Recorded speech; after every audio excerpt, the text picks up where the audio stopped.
Mobile phone technology کا ایک ایسا کرشمہ جس نے پوری دنیا کو سما کر ہمارے ہاتھوں میں تھما دیا۔ اسی موبائل فون کی ہی بدولت ہم فیس بک، ٹویٹر اس پر یوز کر سکتے ہیں۔ آج کل جدید قسم کے موبائلز ہم استعمال کرتے ہیں، شروع میں ایسا نہیں تھا۔ اس زمین پر انسان بہت صدیوں سے رہ رہے ہیں اور ہمیشہ وہ یہ چاہتے تھے کہ ان کے جو عزیز، ان کے جو رشتہ دار، ان کے جو دوست جو ان سے دور ہیں وہ ان سے بات کریں۔ موبائل فون کا یہ سفر بہت زیادہ پرانا نہیں بلکہ دوسری جنگ عظیم میں فوجیوں کا ایک مورچے سے دوسرے مورچے میں اطلاع کے لیے ریڈیو استعمال ہوتا تھا، جو بہت زیادہ بھاری تھا اور اسے ایک جگہ سے دوسری جگہ لے کر جانا بہت زیادہ مشکل ہوتا تھا۔ 1946 کے اندر بیل لیب نے ایک ڈیوائس بنائی جس سے ہم کال کر بھی سکتے تھے اور کال ریسیو بھی کر سکتے تھے۔ اس کے بعد AT&T کمپنی بھی آ گئی جس نے امریکہ کے کچھ شہروں میں اپنی سروسز دینا شروع کر دی، لیکن ابھی بھی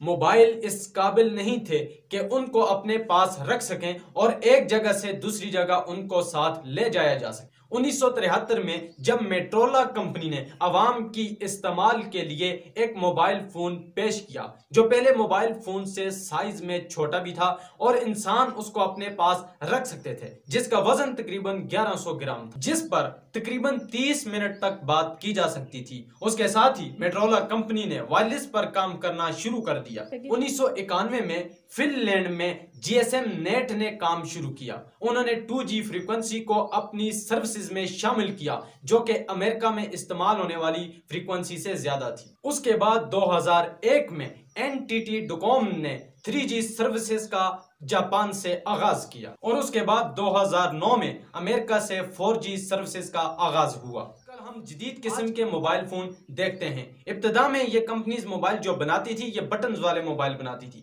وقت کے ساتھ ساتھ انہوں نے یہ ٹچ موبائل بنانا شروع کر دی۔ یہ موبائل فون جو اس وقت استعمال ہو رہے ہیں یہ ابتدا میں ایسے نہیں تھے بلکہ یہ مختلف ادوار میں مختلف تبدیلیوں سے گزر کر ہم تک پہنچے ہیں۔